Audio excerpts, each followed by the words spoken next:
What I'd like to do is not fall too far behind. I'm almost done with the first set of lecture notes. In the second set of lecture notes, you'll see when I finish up this set, I'm going to talk a little bit more about the oxidizers. I'll go into the second set of lecture notes. I'll talk a little bit about the fuel side, the binders, give you some examples. And then I want to start moving towards the combustion characteristics. And the goal of the second set of the notes will be to come up with an expression for what's the burning velocity of a propellant. Okay, and what's kind of interesting at the very end I want you to think about is its comparison to a gaseous deflagration. You know, the difference is I have a solid surface, I have an interface, and how does that interface affect the dynamics of the combustion process? And you'll see, I'll give you some examples in probably the third set of lecture notes of how the burning characteristics change with pressure. And you know, in hydrocarbon air combustion, we have a pretty good understanding of a lot of the chemistry and the physics going on. But when we go to more complicated solids, like I'm showing you now, that have these complexities in the condensed phase, and you look at how it's burning, we really don't understand a significant amount. And part of that comes about from two difficulties. To do experiments at high pressures is very difficult, particularly if you want to do advanced diagnostics. They're very limited. And the second thing is the complexity of the structure. You know, if I want to start looking at doing a detailed modeling of such a system, you know, trying to model the composite propellant at the appropriate length scales that are necessary, again, becomes very difficult if you want to include all the chemistry and fluid mechanics. So, you know, the field is not nearly as advanced and is still more empirical than if you were to look at air breathing type combustion problems. And so as we go through this, you know, you should look at those sort of different types of characteristics. So let me get you a little bit familiar with, you know, some of the types of structures that you might see in energetic materials, particularly for some of the oxidizer type components, and I've listed those here. And again, I'm not going to go through, you know, I'm trying to just get you kind of familiar with, and you know, not to know every one subject, because, you know, half the time I have to go back and look at the chemical formula itself and things like that. But, you know, on the left here, some of the molecular structures are based on the benzene ring.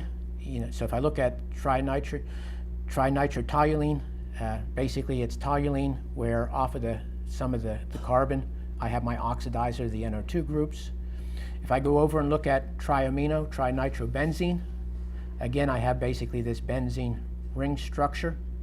And off of the carbons, I have 3 amino groups and I have 3 nitro groups. Okay, there's a lot of interest in TATB right now, particularly for looking at insensitive munitions. This is a very insensitive material. So I told you about impact, friction sensitivity, and discharge, electrostatic discharge. This is a very insensitive material, but very still exothermic. The 2 high explosives are RDX and HMX. They're based on a cyclic structure.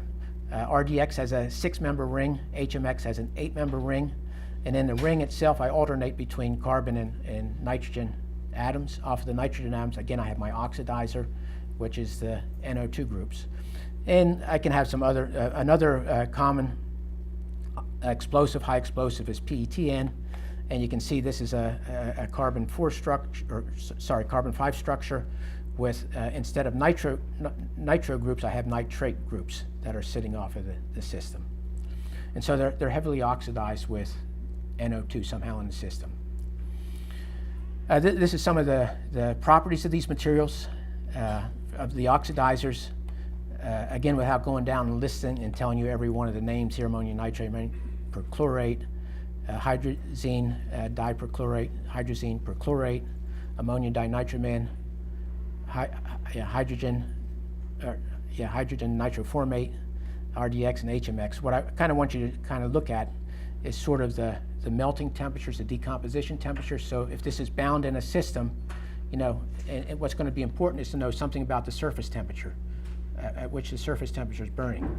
And so here, you know, if I have these oxidizers ingredients, this is going to be driving the temperature about in the 400 to 500 Kelvin range. If I look at the heats of formation, they're all negative except for the last 3. So the last three being positive, they're going to definitely be high explosives. They're going to be much more energetic. Looking at the density of the oxidizers, notice that they're all about 2 grams per centimeter cubed. When I talk about fuels, you're going to see, typical hydrocarbon, it's more like water, like 1 gram per centimeter cubed, right? So if I'm making a composite propellant and I want to drive the density up, I got to get oxidizers in there that have a higher density. And you can see the oxygen balance as well. The top list here are all positive. It means it's going to supply oxidizer to the system, whereas if I look at something like RDX and HMX, it has a negative oxygen balance, so it's basically tuned. It's not going to give you any more oxygen to react with the binder. Okay, I mentioned a little bit about the labs that we have. We have magazines for different hazards classification. Hazards classifications are important for a method of knowing how to ship energetic materials, knowing how to store them, handling them. The distance in which one building where I'm storing them and the next closest can be. You basically have the DoD as well as ATF, regulating the handling and storage of energetic materials. Class 1.1 are energetic materials that can transition from a deflagration to a detonation. Okay, so these are going to be the high explosives. And recognize there's a difference whether or not I have an explosion versus a detonation, right? I can have a propellant in a casing that starts to react, it overpressurizes and cracks the casing and explodes. Whereas if I have a 1.1 class material and that same thing happens, it's going to actually transition to a detonation where I have a shock front. And it's going to be much more energy intense. When I took a course from Professor Glassman here, he used to say, well, you can always tell the difference between a detonation and an explosion. And all you need to look at is the size of the final parts. Okay, if the parts are fine and small, it detonated, whereas if they're big, it was an explosion that went through the system. Okay, so 1.1, I can have basically a DDT process. And if I have a 1.3, the propellants basically will burn, but they won't go to detonation. So if the motor casing did explode and throws out propellant, it's going to burn as a deflagration and eventually go out. And there's other classifications as well. Classification 1.2 means it's a non-mass detonating and fragment producing device. And 1.4 corresponds to basically just producing fires. No detonation or producing, doesn't overpressurize to produce fragments.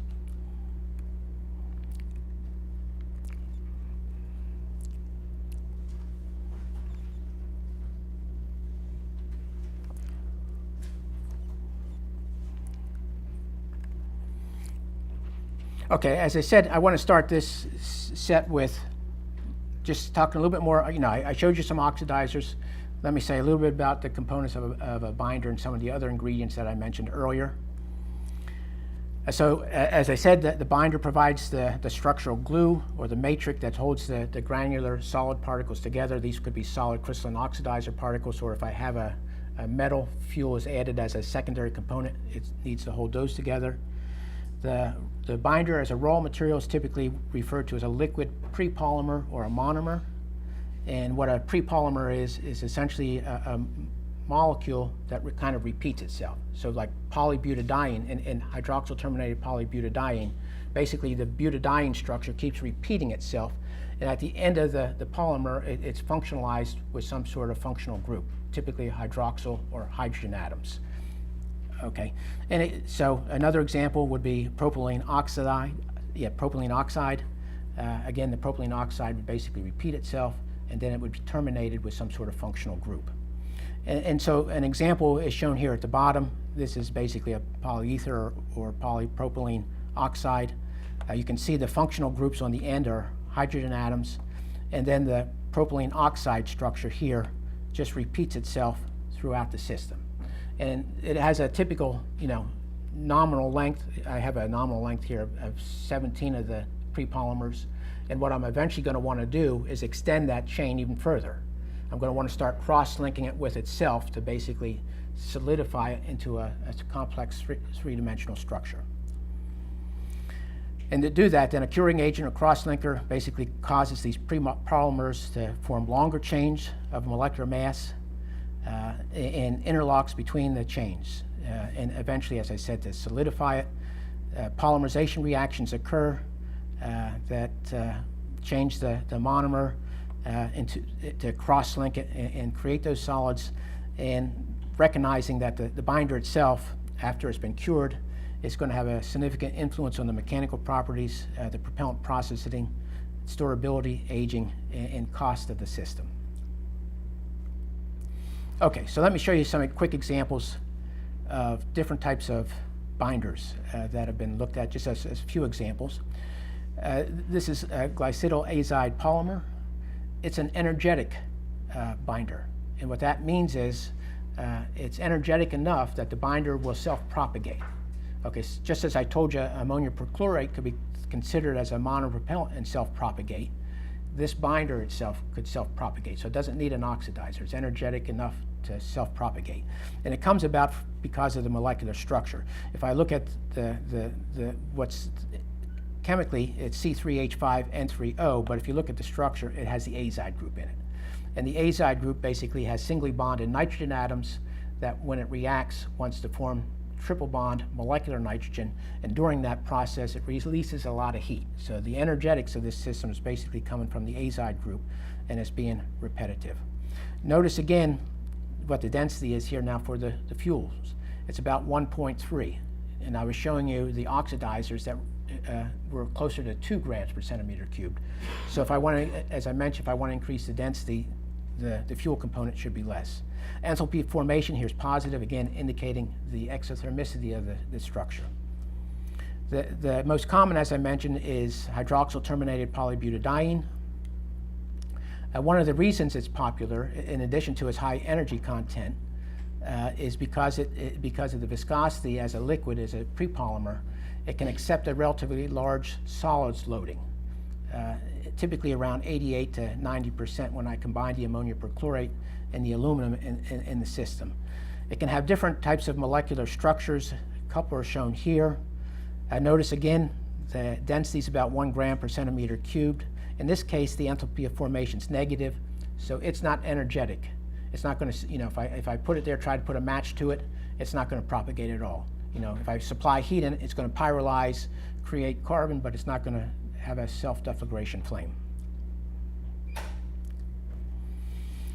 Okay, so just to show you some comparisons of different, I can have non-energetic binders, which are the first 3, or I can have energetic binders, which are the second 2, GAP and BAMO, and you can see that if I come across and look at the heats of formation, the latter 2 are positive, the top 3 are negative. If I come over here, as I said, the densities, they're all like typical hydrocarbons, about 1 gram per centimeter cubed. And the oxygen balance obviously is very negative. So to move it towards a stoichiometric mixture, it needs some sort of crystalline oxidizer added to it. Okay, so what are some of the desired properties of the binder? If I'm making a composite propellant, as I said, it's much like a baker. I may have a mixer, a blade mixer, in which I'm going to mix these components. So I'm going to take the solid particles, I'm going to mix in the prepolymer, which is in the liquid phase, and I'm going to start folding over and mixing the components together. And what's going to happen as I do that, if this is done in some sort of environment, it could be an inert environment or an air, I'm going to start trapping, as I fold it over, I'm going to start trapping gas molecules in the mixing process that could dissolve in the system before I cure it.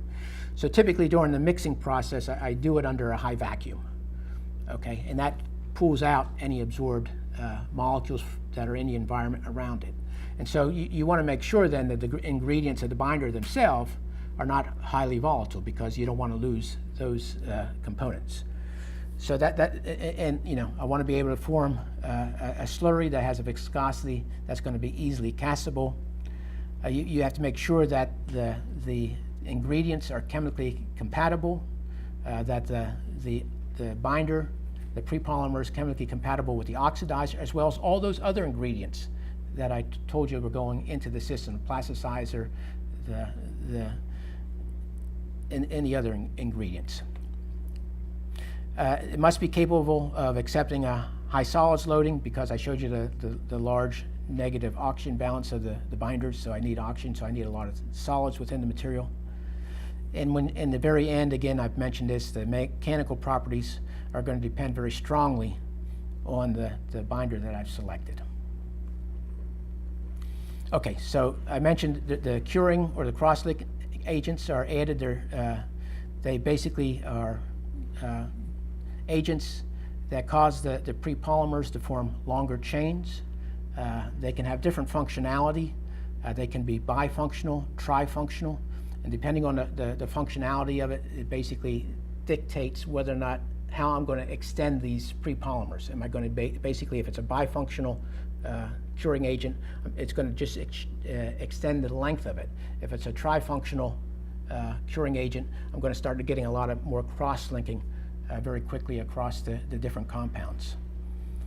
They're only used in obviously composite propellants. As I mentioned, they're polyfunctional, bifunctional, or trifunctional. If they're bifunctional, they're referred to as chain extenders. The chemical reaction occurs between the prepolymer and the cross-linking agent after the polymer addition and forms these three-dimensional linkage. As an example of a curing agent, I show here isofuran diisocyanate, IPDI. It has a chemical structure here, shown here. And what's important in this process, remember I told you as I start to mix the ingredients, I don't want to absorb any gaseous molecules within the system. But during the curing process, I don't want to create gaseous molecules either. Okay, so I basically want to have a system that during the curing process is gasless. And so if I look at this system here, and I look at as a curing agent, say with HDPB, butadiene, polybutadiene, R45M is the prepolymer for polybutadiene. And you can see the functional groups on the end here are hydroxyl radicals, and I got this butadiene structure sort of in between here that could be extended. And what I'm going to do then is I'm going to add this IPDI as a curative, and so the question is what happens chemically. It ends up, the IPDI is bifunctional. I'll see a reaction with this NCO group, and I'll see a reaction with this NCO group here. And what it does then is it just is a chain extender. And what you'll see then is the hydrogen atom on the hydroxyl group will transfer to the nitrogen atom to make an NH group. That releases and opens up a bond on the carbon, and this carbon then joins to the oxygen shown here, and I can extend it on both sides. So basically in this process of extending this chain, I didn't release any atoms as gaseous species in the system. So as I just mentioned about the curing agent itself, it has to be a polyaddition reaction. Any elimination of reaction products to produce less volatile products could result in the creation of cracks or bubbles in the cross-linking process. And so it's extremely important during the mixing process that these are removed from the system. So again, under high vacuum.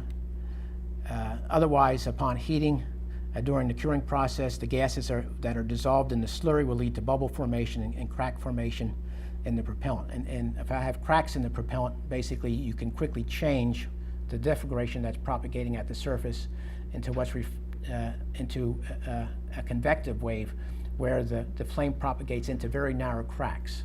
As I get to very high pressures, even if the crack has a very small dimension, the quenching distance gets very small, and the flame can start propagating down into a crack.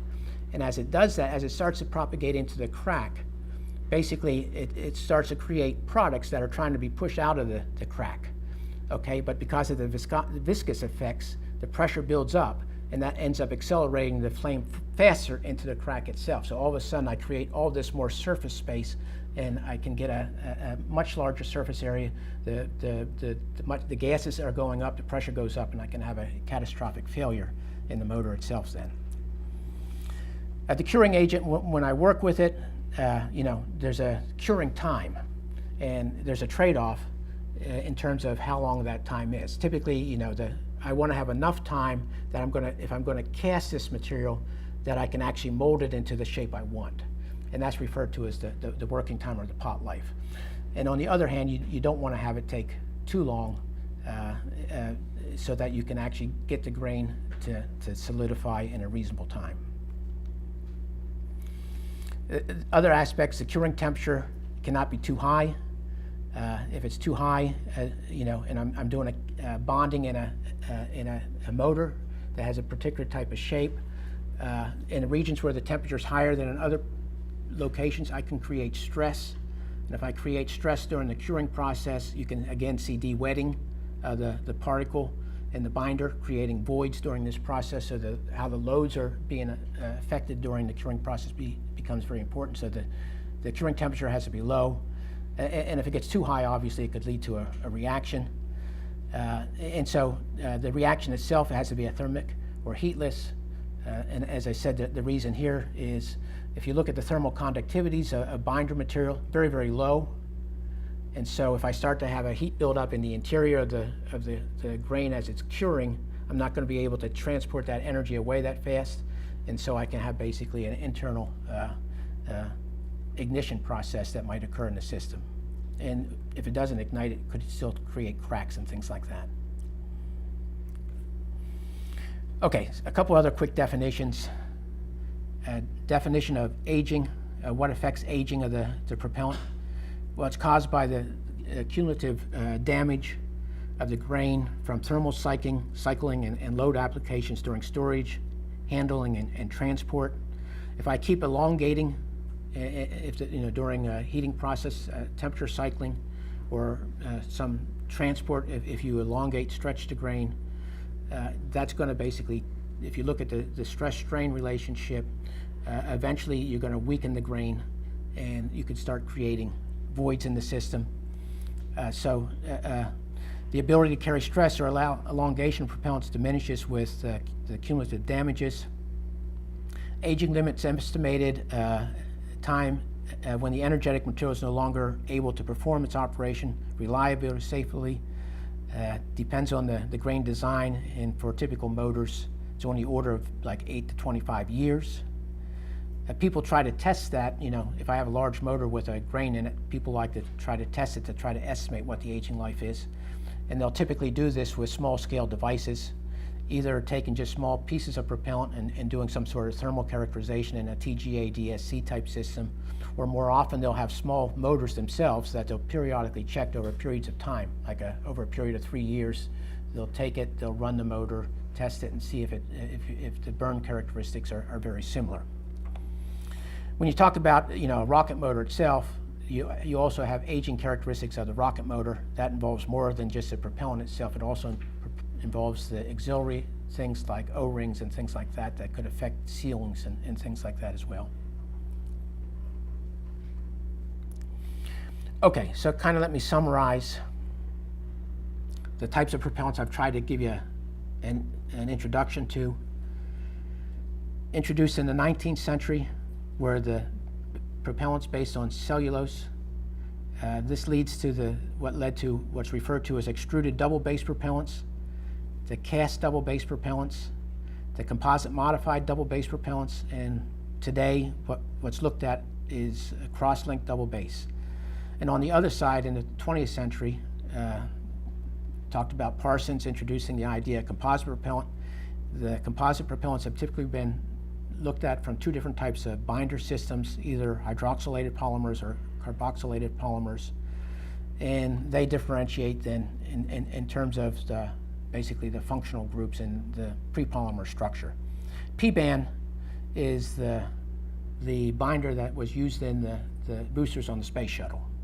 Okay, if you look at the boosters on the space shuttle, it was basically a mixture of ammonium perchlorate, aluminum, and P-band. If you look at today, what NASA's using, they're transitioning to hydroxyl terminated polybutadiene, and it has basically a higher energy content. As these two fields came together, they start merging, and what you're seeing is the commonality of the two types of ingredients are starting to be the same. And so with a little bit of definition between that, extruded double base is basically prepared by impregnation of the nitrocellulose with nitroglycerin in a water medium to get a paste. It's followed then by kneading additives and carpet rolling at an elevated temperature. And then the final configuration is extruded through a die. If I look at a cast double-base propellant, it's very similar to an extruded double-base propellant, but it's done by casting a mixture of nitroglycerin and an inert plasticizer into a mold containing nitrocellulose powder that's been broken up. And basically the casting solvent swells and dissolves the nitrocellulose for curing.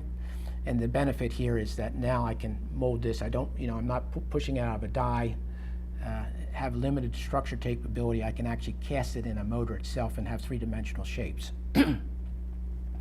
A composite modified double base is basically where I start adding energetic solids to basically the cast double base. So now I'm going to start adding things like RDX and HMX, increase the energy density.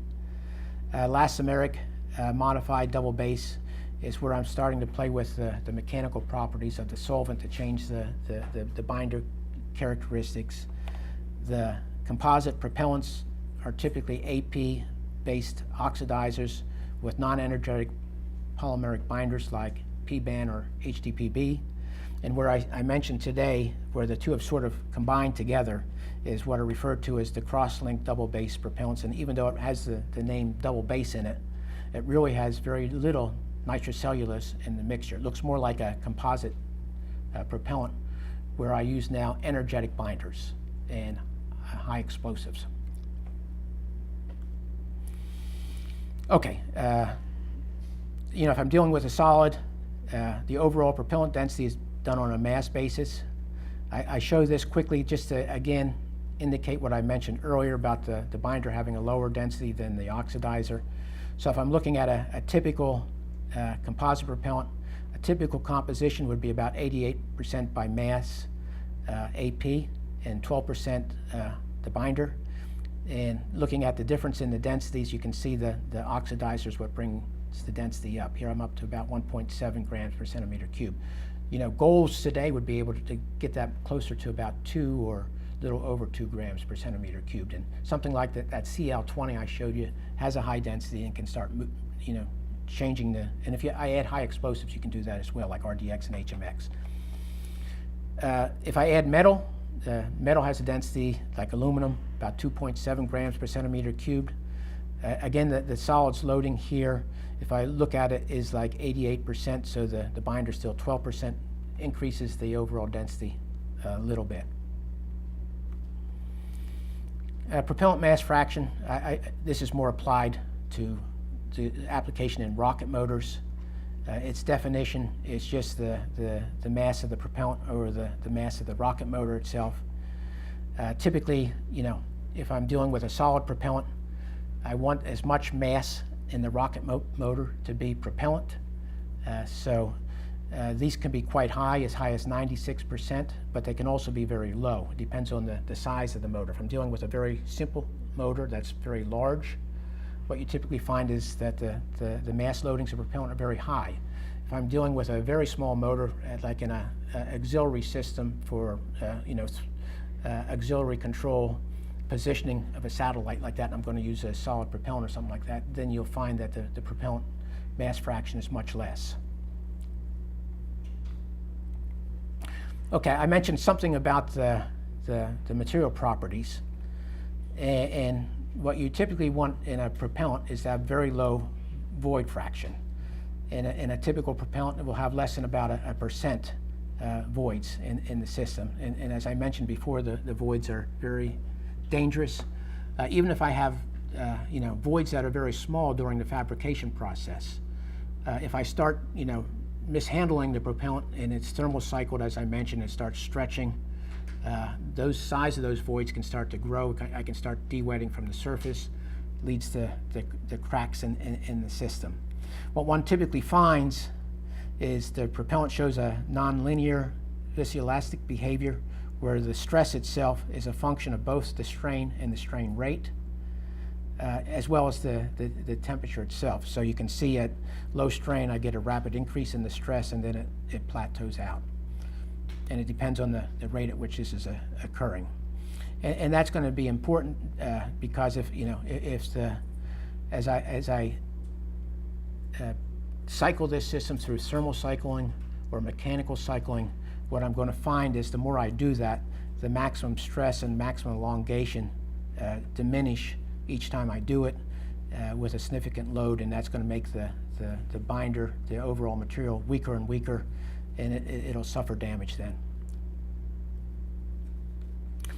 Okay, so let me start sort of transitioning into looking a little bit more about the combustion process and burning process of these materials.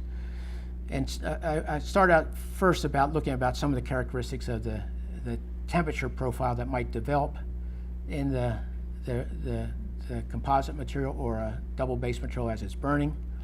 And then we'll start looking at what's happening above the surface in terms of the combustion process.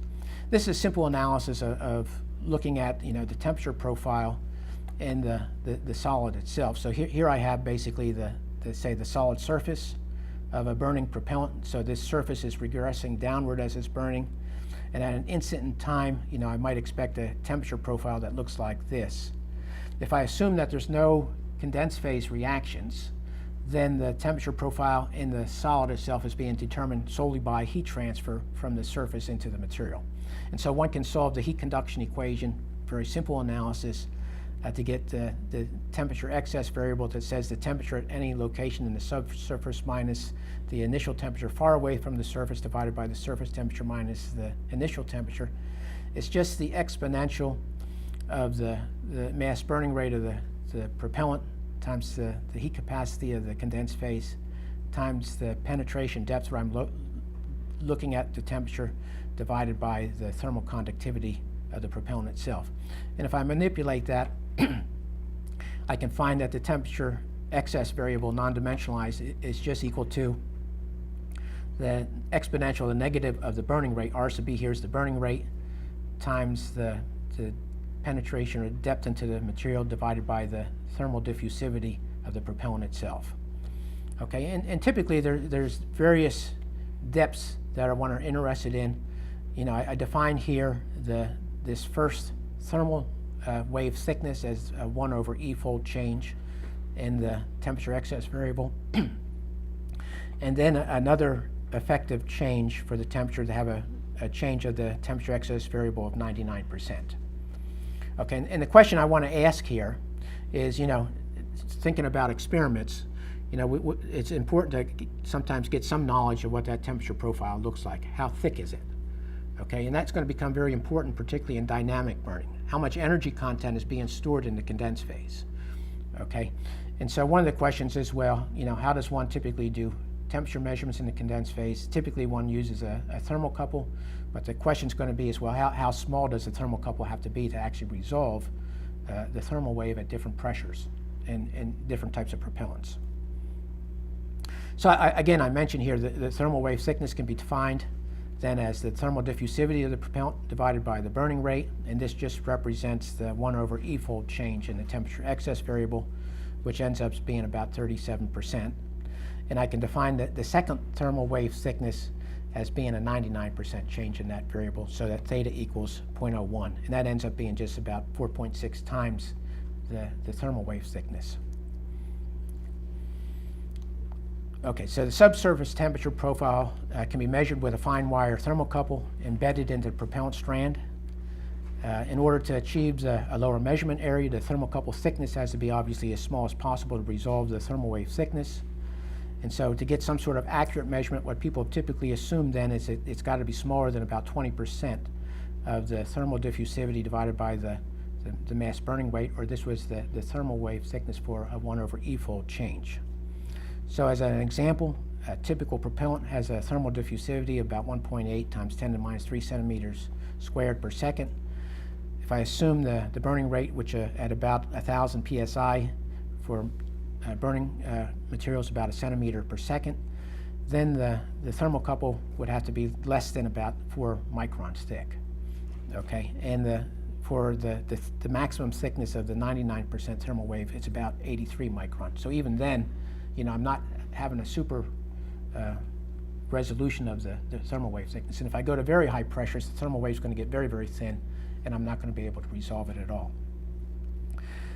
Again, just looking at what I've talked about in a little bit more detail, if I go back to the solution to the energy equation, I take the derivative with respect to distance y into the propellant, and I look at the gradient at the surface. What I find is the thermal wave thickness for that 1/e-fold change is just related to the slope at the surface here, so I can define the thermal diffusivity over the burning rate as the thermal wave thickness as a tangency. And if I want to know for the 99%, that ends up just being 4.6 times that wave thickness. Okay, another example at a slightly different condition. Typical density of a propellant, like as I mentioned, is about 1.7 grams per centimeter cubed. Thermal conductivity, about 0.21 watts per meter Kelvin. This gives the thermal diffusivity about 0.84 times 10 to the minus 3 centimeters squared per second. Again, assuming a 1 centimeter per second burning rate, I get, in this case, a total wave thickness for the 99% change about 40 micron. And so again, I'm faced with a thermocouple that's about 1 to 2 microns thick. You know, it's not as hard if I'm doing it in a double base propellant because that's a homogeneous mixture, but if I start looking at a composite propellant, I got to start looking at the size of the ingredients. And if I'm looking at something like a typical AP H2BB base composite propellant, the oxidizer particles could range anywhere from about 40 to 200 microns thick. So what this means is, you know, I'm not going to be able to resolve a single temperature across the strand as it's burning. The heat transfer process is actually going to be three-dimensional, very complex. Okay, so how you know, I want to give you some idea how we do this experimentally. Typically, you know, when we do in the lab, we want to measure burning rates, and again, we deal with very small materials. And we'll deal with basically just small cylinders of the propellant, typically referred to as a strand. And so I show a simple diagram of a strand here. It may be on the order of 6 millimeters in diameter, 50 millimeters long. And what I'll do typically is if I want to embed a thermocouple in it, this would be the top surface, and if I ignite it at the top surface here with a nichrome wire, what I'm going to expect then is hopefully I'll get a flat flame across this top surface here that's going to propagate in one dimension downward. And so I want, as it goes through the material, I want the wave to hit the thermocouple first before it sees the lead wires. So what I'll typically do is cast the strand here in two pieces so that I can insert the thermocouple. It goes up, I have a flat bead, thermocouple bead here, and the lead wires come downward, and I basically just press the two components together. I'll talk more about, you know, how one measures burning rate, but this has what's referred to as brake wires inserted across the strand here. And what happens then is as the propellant burns downward, it breaks the brake wire here that's hooked up to a circuit. It creates an open circuit, and so I can measure the time to basically go from this brake wire to this brake wire here. Knowing the distance, I can back out a speed as well.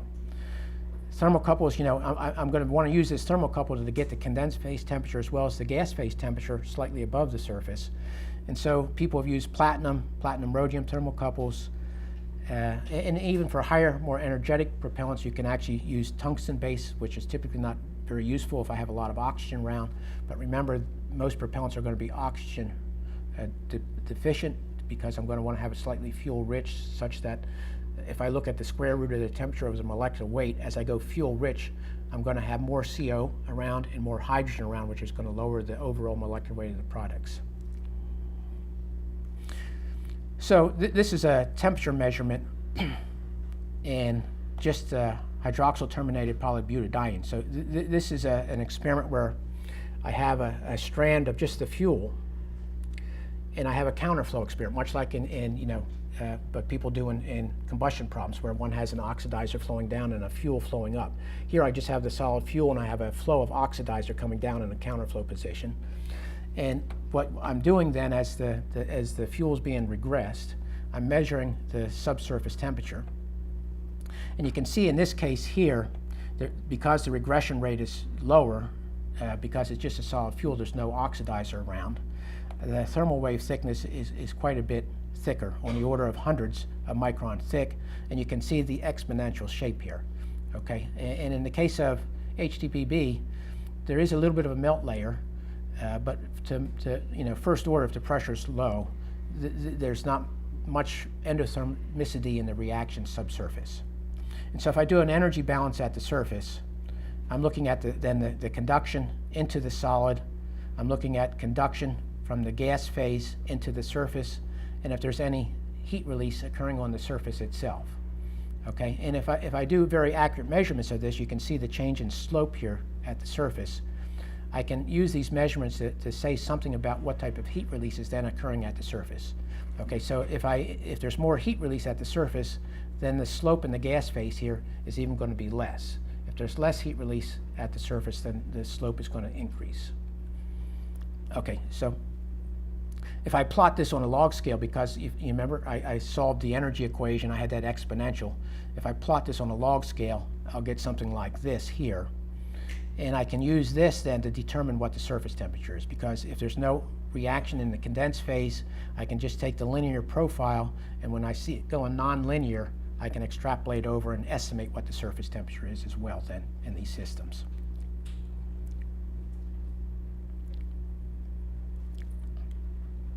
Okay, we all know what thermal diffusivity is. It's obviously a measurement of how fast I can conduct heat through a material versus the storage of heat in the material.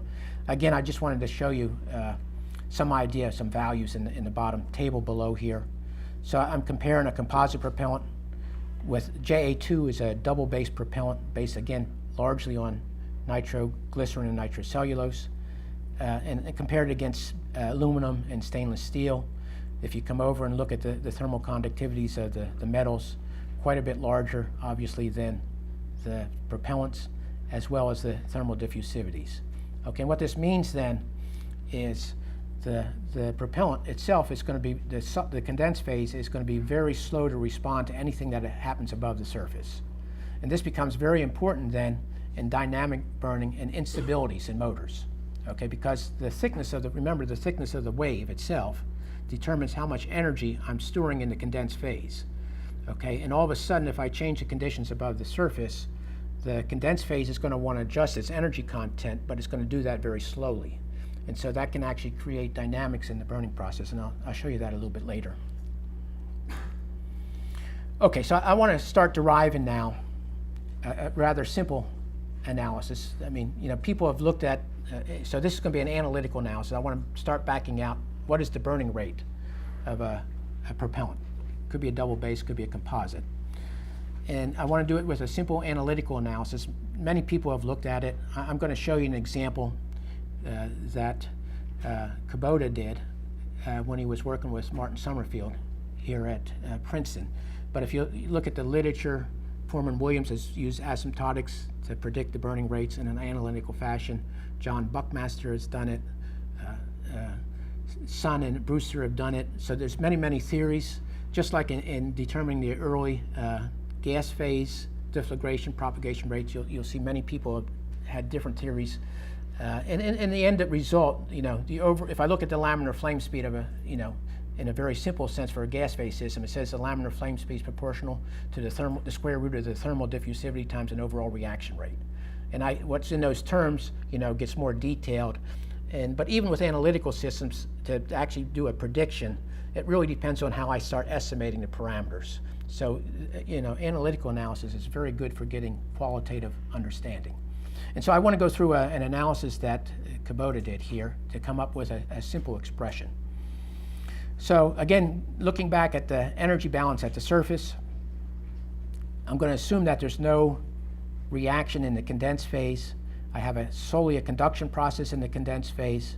There could be a heat release process at the surface that's defined by the heat of reaction here, the heat release at the surface.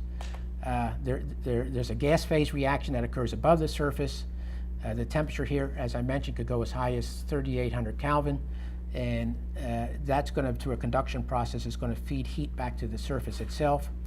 And because of the high temperatures here, so it had metal content, even the CO2 or water could be irradiating radiation back to the surface, and I could have some absorption at the surface. So I leave for the flexibility of a radiation term here as well. So if I do the energy flux balance at the surface, I combine the terms as I just showed you on the previous page. I have the condensed phase heat conduction. I have the gas phase heat conduction, the surface reaction, and then any radiative input. I want to look at each of these two conduction terms separately. Let's take a look at the first condensed phase term. So imagine I have this condensed phase. So, I'm drawing it horizontally. I have the flame structure over here, and I just told you I had this conduction process coming in here. Suppose now I draw a control volume around here, and I want to relate then the conduction term here to the change in enthalpy of this material across the two ends as it's regressing, okay? Assuming no reaction within the material. So what I can do is I can relate, and on the left-hand side, I'm assuming no reaction, no conduction leaving out, so the temperature gradient 0.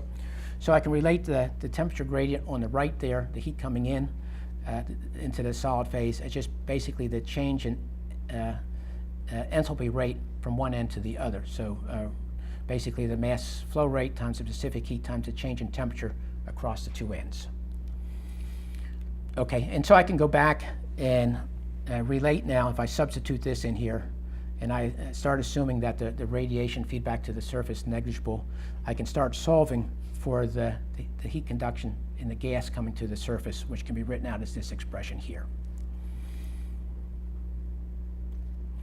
Okay, so the next step, what Kubota did, and again, this is where people have done a lot of variation in terms of analytical analysis, is how they've treated the chemical reaction in the gas phase. In this particular case, I'm going to assume that I have some sort of heat release zone in the gas phase, and it's open for flexibility, but there could be an average reaction rate times essentially the heat release in the gas phase here. And this reaction zone could be infinitely thin, so I could have basically an infinitely thin reaction zone above the surface, or I could have a distributed reaction zone where I start the reaction at the surface and it extends outward. Okay, and I'll go through an integration then of the energy equation for those two cases. Okay, so if I look at the energy equation in the gas phase for a one-dimensional problem, I basically have my conduction term here, again throughout the gas phase. I have mass coming off the surface, so I have my convective term, and then I have my reaction term, my source term. Okay, assuming that the conductivity is a constant, obviously can pull it out of the derivative, I end up with this equation here. And what I'm going to assume then is over the region where the heat release occurs, I'm going to assume I can come up with an averaged rate of reaction times the heat release. So it's a constant in the region wherever I say it is. Okay, and if I do that, then this equation can be integrated, and I end up for the conduction term in the gas phase as just being this term on the right-hand side here, where I've now defined a local region where this averaged reaction rate term occurs times the heat release. Okay, and now using this, I can start defining where x sub I starts, where does the reaction start, and where does it end. So if x sub I equals x sub f, it's an infinitely thin reaction. If x sub I is 0, the reaction starts at the surface, and it's a distributed reaction. So if you do that, and I assume now that at x sub I, exothermic reaction starts, and at x sub f, the heat release zone ends, I integrate what was in the integral term. I end up with these two terms here. The reaction zone thickness, the flame thickness, is x sub f minus x sub I. If the reaction starts at the surface itself, then this term here, x sub I goes to 0, I end up with 1, and I end up with this equation here for the heat conduction in the gas phase. If I assume that this term on the right-hand side is much, much larger right in the exponential, I can simplify this expression as the heat conduction from the gas phase into the surface as approximately the thermal conductivity divided by the mass burning rate, the propellant, linear propellant regression rate times the propellant density divided by the specific heat of the gas times this average reaction rate. So that was one analysis. If I assume now, instead of having this distributed reaction, if I assume that the reaction is very thin, I'll end up with the following. So if I have an extremely thin reaction, say located at x sub f, then I can introduce the Dirac delta function here so that when x sub f equals x of f. When x equals x of f, basically this integral ends up equaling the density of the gas times the velocity of the gas.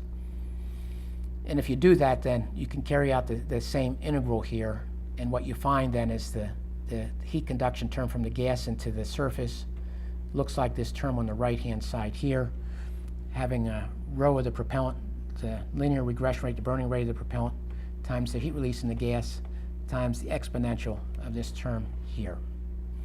Okay, so I want to go back and just work with one of these terms. So I'm going to go back and use this expression here for this distributed reaction, just to show an example.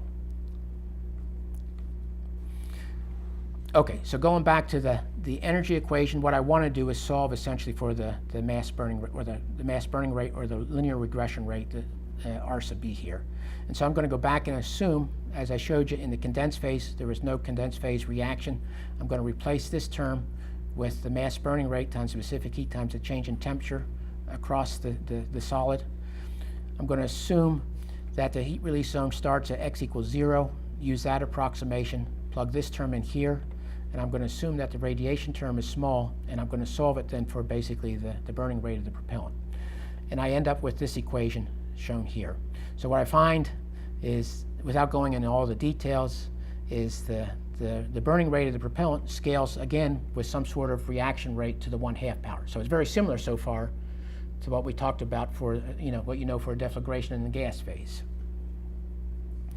So let's go back and start looking at the reaction term a little closer. Again, keeping it very simple, let's assume I have a one-step reaction in the forward direction only. So I can write down the overall reaction here, where the nu are the stoichiometric coefficients between the reactants and the products. The m's just identify the species, and n here is the total number of species in the reaction. And so I can write down then the reaction rate in terms of the difference in the stoichiometric coefficients across the reaction times the rate constant of this forward reaction times the product of the species concentrations, written out here in terms of mole fractions and their densities raised to the stoichiometric coefficients of the reactants. Okay, so if I plug that in to that previous equation here, I end up getting this expression here for the burning rate. Okay, and again, I'm trying to get to the end of this without going into too much detail. So I have the change in the number of moles across it, the reaction. I have basically these stoichiometric coefficients, the number of species. One of the big questions you always ask about when I'm looking at an overall reaction for a gas phase reaction is, what's the overall order of that reaction? Is it a bimolecular reaction, or is it a monomolecular a decomposition reaction to the first order? Typically for hydrocarbons, oxidizing is between 1 and 2, the overall reaction order. I'm going to assume it's a bimolecular reaction here. So I'm going to have nu sub f equal to nu sub oxidizer, both equal to unity. And when I do that, then I end up having mole fraction of the fuel component, the oxidizer component here. And if I start to make assumptions about now in place here the ideal gas law to replace some of the densities, and I introduce the Arrhenius factor for the rate constant, as I said, introduce the ideal gas law into that equation, I end up with the following expression here. So this shows for this bimolecular reaction, the burning rate is going to be directly proportional to the pressure and what's inside this bracket to the 1/2 power. So this already is an important result. So if I go back to what you learned in combustion for a gas phase deflagration, the burning velocity was proportional to alpha, the square root of alpha times the reaction rate, which had a very similar form here. And if I ask how the pressure dependency shows up in that reaction, I'll find that the laminar flame speed is going to be proportional to the pressure to the reaction order minus 2/2. Right? So that tells me if I have a second order reaction like I just showed you here, right, there's no pressure dependency. If I have something a little bit less than 2, which typically is of a hydrocarbon, it's somewhere between 1 and 2, maybe on the order 1.5, what it's going to tell me is if I calculate the flame speed for gas phase deflagration, it's going to decrease with pressure, the rate. what I'm seeing here for a bimolecular reaction, as well as a unimolecular decomposition reaction, it's going to increase with pressure. So that I could have the same substance burning in the gas phase. Let's take, for example, nitromethane. If I vaporized it and burned it in the gas phase, what that theory would tell me is if I burn it in the gas phase, it's going to slow down with pressure. If I burn it as a liquid, it's going to increase with pressure. Okay, so it's an interesting result to think about.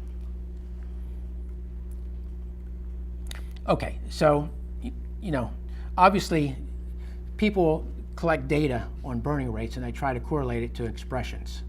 And I show here a few different expressions that people have used. The first expression is to relate the burning rate to what's happening at the surface in terms of an overall Arrhenius rate constant. Okay, so I could relate the burning rate, and this would come from empirical data, to some sort of expression where I use the surface temperature and gather something about a pre-exponential factor and activation energy for what's going on at the surface. A more common expression comes out of that analytical theory that I just showed you, that says the burning rate is going to scale with some constant to the pressure to some exponent n. This is referred to as St. Robert's law or VA's law. Actually, if I go back historically, I mentioned about Paul VA earlier. He actually came up with this expression itself from just experimental evidence. Okay, but if you go back to the expression I show here, I'm assuming P here was for a second order reaction. Really, this should have a P to the n depending on what the reaction is, and this would look like a constant over here then. So it really comes up and rederives this sort of general empirical expression. At very high pressures, people have used other linear forms of the burning rate that look like a one constant times plus a second constant times the pressure, just to fit the data.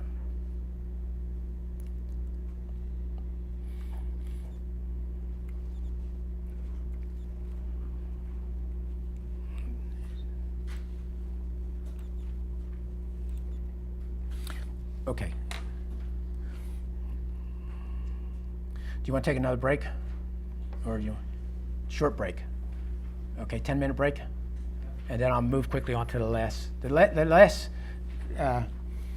section. I'm going to try to bring everything I talked about together today in terms of experimental measurements and show you results.